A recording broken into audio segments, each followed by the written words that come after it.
የዛሬ ማንነትን ወይም የአሁን ማንነትን መረዳት የቤተሰብ አስተዳደግና የልጅነት ልጆች አሁን ላለንበት ማንነት ተጽዕኖም አለው፣ የራሱ የሆነ ፋይዳ አለው። ከዚህ ጋር በተያያዘ ለምን አንዳንድ ሰዎች ሁልጊዜ ሌሎችን ለማስደሰት ይሞክራሉ? ለምንስ አንዳንዶቹ በቀላሉ መተማመን ያቅታቸዋል? ለምን ትንንሽ ትችቶች እንኳ ሲሰጧቸው ለምን በጣም ስሜታዊ ይሆናሉ? እነዚህ ባህሪያት በአንድ ቀን የተፈጠሩ አይደለም። ብዙውን ጊዜ መነሻቸው በልጅነት ጊዜና በቤተሰብ ውስጥ አስተዳደግ ጋር እየተያዙ ናቸው። አንድ ሰው ዛሬ የሆነውን ማንነት የሚቀርጹት ከብዙ ነገሮች መካከል የቤተሰብ አስተዳደግ እና በልጅነት ጊዜ ያጋጠሙ ልምዶች ትልቁን ድርሻ ይወስዳሉ። ቤተሰብ የመጀመሪያው ትምህርት ቤት ሲሆን፣ ወላጅ ደግሞ የመጀመሪያዎቹ መምህራን ናቸው። ልጅ ራሱን ሌሎቹንና ዓለምን እንዴት እንደሚያይ በብዛት የሚጀምረው በቤተሰቡ ውስጥና በወላጆቹ አማካኝነት ነው። አሁን የልጅነት ልምዶችን የዛሬ ማንነታችን፣ ግንኙነታችን እና የህይወት ውሳኔዎቻችን እንዴት እንደሚቀረጹ በሳይንስ በስነ ልቦናና በተግባራዊ ምሳሌዎች ለማየት እንሞክራለን። ምናልባት ይህ የማንነት የምንረዳበት ቁልፍ በዚህ ቪዲዮ ውስጥ እንማራለን። ስለዚህ ለአድማጭ ተመልካቾች በማካፈል እንድታጋሯቸው እንፈልጋለን። ለምሳሌ ራስን የማየት መንገድ ወይም ሰልፍ አይደንቲቲ በልጅነት የተሰሙ ቃላት እንዲሁም ደግሞ ተቀባይነት ያላቸው አያያዝ ልጅነታችን ስለ ራሱ የሚያምን ሆኖ እንዲገነባ ያደርጉታል። ለምሳሌ ትችላለህ ተብሎ ያደገ ልጅ በራስ ይተማመናል። ነገር ግን አይ አትችልም፣ ሁልጊዜ ትሳሳታለህ ተብሎ ያደገ ልጅ ደግሞ ራሱን የሚጠራጠርና ሌሎችንም የሚጠራጠር ሆኖ እንዲፈጠር ይሆናል። የልጅነት ድምፅ ብዙ ጊዜ በአዋቂነት ውስጥ ድምፃችን ሆኖ ያድጋል። በሁለተኛ በሰዎች ላይ የምንጥለው እምነትን በተመለከተ በልጅነት ፍቅር፣ ደህንነትና መታመን ያገኘ ልጅ ሌሎችን በቀላሉ ያምናል፣ እሱም ምቾት ይሰማዋል። ሆኖም ግን ተደጋጋሚ ትችት፣ ቸልተኝነት፣ ጥቃት ወይም ደግሞ የማይተነበይ ተተንባይ ያልሆኑ አያያዞችን ያጋጠመው ልጅ የኋላ ኋላ በትልቅ ሰዎች ላይ በሚሆንበት ጊዜ ሰዎችን ማመን ይቸገራል። በዚህ ምክንያት ከሰዎች ጋር አብሮ ለመኖር ይቸገራል። ሶስተኛው ስሜትን ከመቆጣጠር ችሎታ አንጻር ሲታይ በልጅነት ስሜታቸውን በቤተሰብ ውስጥ የተማሩ ልጆች፣ ለምሳሌ ወላጆች በትዕግስት ያዳመጧቸው ከሆነ ልጆቹ ስሜታቸውን በጤናማ መንገድ መግለጽ የሚችሉና የሚገልጹ ልጆች ይሆናሉ። ሆኖም ግን ስሜታቸው የሚናቅ ከሆነ ስሜቱን በመደበቅ ወይም ደግሞ በንዴት ለመግለጽ ይገደዳል። አራተኛ የራስ እምነት ወይም ሰልፍ ኤስተም ለራስ የሚሰጥ ዋጋና ክብርን በተመለከተ በልጅነት ተቀባይነት፣ ፍቅርና ክብር ያገኙ ህፃናት ዋጋቸውን በራሳቸው ቀርጸው ያድጋሉ። ይህም ያለ ቅድመ ሁኔታ የተወደደ ልጅ ዋጋ አለኝ ብሎ ራሱን እንዲቀበልና በራሱ ዋጋ እንዳለው ሆኖ ያድጋል።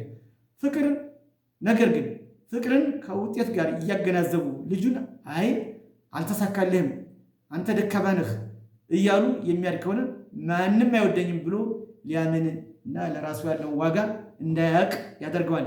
አምስተኛ ግንኙነት ላይ የሚኖር ተጽዕኖን በተመለከተ አሁን ያለን ግንኙነት በተመለከተ ብዙ የአዋቂነት ግንኙነቶች መሰረታቸው በልጅነታቸው የተመሰረቱ ናቸው። አንዳንዶች በመተው ወይም በመገለል በጣም ይፈራሉ፣ ብቸኝነትን በጣም ይፈራሉ። አንዳንዶች ደግሞ በሰዎች መቅረብ ይቸገራሉ፣ ሰዎች ቀርቧቸው ይፈራሉ። አንዳንዶች ደግሞ ጊዜ ሰዎችን ለማስደሰት ይጥራሉ። እንግዲህ እነዚህ በልጅነት ጊዜ የተፈጠሩ የግንኙነት ቅጦች ናቸው። ስድስተኛ ውሳኔ አሰጣጥ በተመለከተ አሁን የሚሰጠው ውሳኔ በልጅነት ጊዜና በቤተሰቦች አስተዳደግ ሁኔታ የተፈጠረ እንጂ አሁን ከወዲሁ ያመጣው አሁን ላይ ያገኘው ውሳኔ አሰጣጥ ችግር ወይም ጥንካሬ እንዳልሆነ ሊታሰብ ይገባል።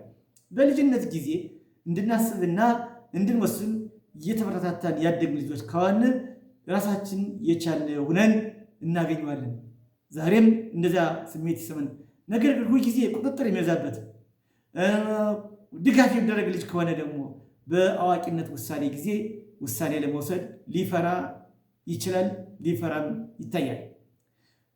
ሰባተኛ ስኬትና ውድቀትን ከማየት አንጻር አሁን ስኬትንና ውድቀትን የምታይበት እይታ በልጅነት ጊዜና በቤተሰብ አስተዳደግ ጊዜ የተፈጠረ እንጂ አሁን የተፈጠረ አይደለም። ለምሳሌ በልጅነት ስህተትን እንደ መማሪያ እያየህ ያደግ ከሆንክ ወደፊት ችግር ሲገጥምህ ችግርን እንደ መማሪያ አድርገህ ትጠቀምበታለህ።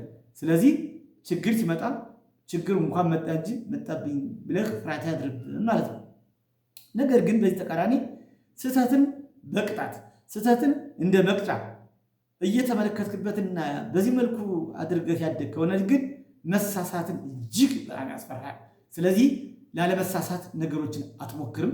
ምክንያቱም ስትሳሳት የበታችነትና አይችልነት የማይበቃ የሚል ፍረጃ ስለሚያሰጥህ።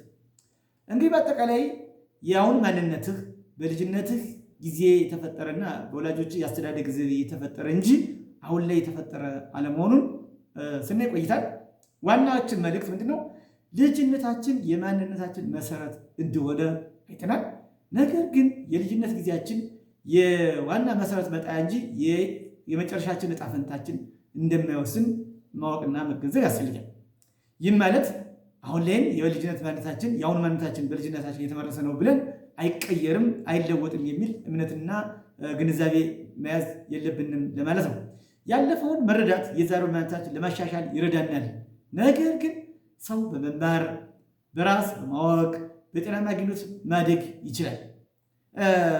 እንግዲህ ወደ ማጠቃለያው ስንሄድ ዛሬ የምናደርገውን ብዙ ውሳኔ፣ የምንሰማቸውን ብዙ ስሜቶች፣ ስለ ራሳችን የምንለውን ብዙ ነገር በልጅነታችን የተማርነው እንደሆነ ግንዛቤ ወስደናል። ነገር ግን የልጅነታችን ታሪክ የህይወታችን መጨረሻ አይደለም።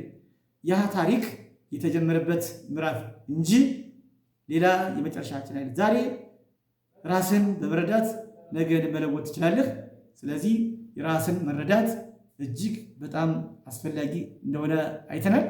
የዛሬ ማንነትህ የተመሰረተው በልጅነትህ እና በቤተሰብ የአስተዳደግ ዘይቤ ላይ እንደሆነ የዛሬ ማንነትህ ምንም እንኳ በልጅነትህና በቤተሰብ አስተዳደግ ዘይቤ የተመሰረተ ቢሆንም ዛሬ እነዚህ ነገሮች በአግባቡ ተረድቶ ራስን ከነባራዊ ሁኔታዎች ጋር በማገናዘብ ራስን በመረዳት ሁኔታዎችን በማሻሻል ለምሳሌ ችግርን እንደ መማሪያ በማየት ለራስ ጥሩ ግንዛቤ ወይም ለራስ ራስን በጥሩ መንገድ በማየት በሰዎች ላይ የምንጥረውን እምነት በማሻሻል ስሜትን በአግባቡ በመቆጣጠር ማለትም የራስንና የሰዎችን ስሜት በመረዳት እንዲሁም ደግሞ የራስን ስሜት በመቆጣጠር በግንኙነት ላይ የሚኖረው ተጽዕኖ በሰዎችን እንድናምን ቀርበን መለማመድ እንዳለብንና በሰዎች በኩል ያለን ግንኙነት ተቀባይነት እንዲኖረው የራሳችን ማስተካከልና ግንዛቤ መውሰድ እንዳለብን መረዳት። ሌላው ከውሳኔ አሰጣጥ ጋር በተያያዘ በልጅነት ጊዜ ትችላለህ አትችልም እየተባለ ማደጋችን አንድ ነገር ቢሆንም አሁን ላይ ግን ራሳችን ችለን ራሳችን በራሳችን እየወሰንን ከውድቀታችን እየተማርን ማደግና ራሳችን ማስተካከል እንዳለብን፣ በሌላ በኩል ከስኬትና የውድቀት አተያይን በተመለከተ ስህተት እንደ መማሪያና ስህተት መስራት ተፈጥሯዊ እንደሆነ እንጂ ስህተት መስራት ያለ መብቃት ወይም የበታችነት ምልክት እና መገለጫ እንዳልሆነ መረዳትና ማወቅ የእያንዳንዳችን የህይወት ተልዕኮ ነው።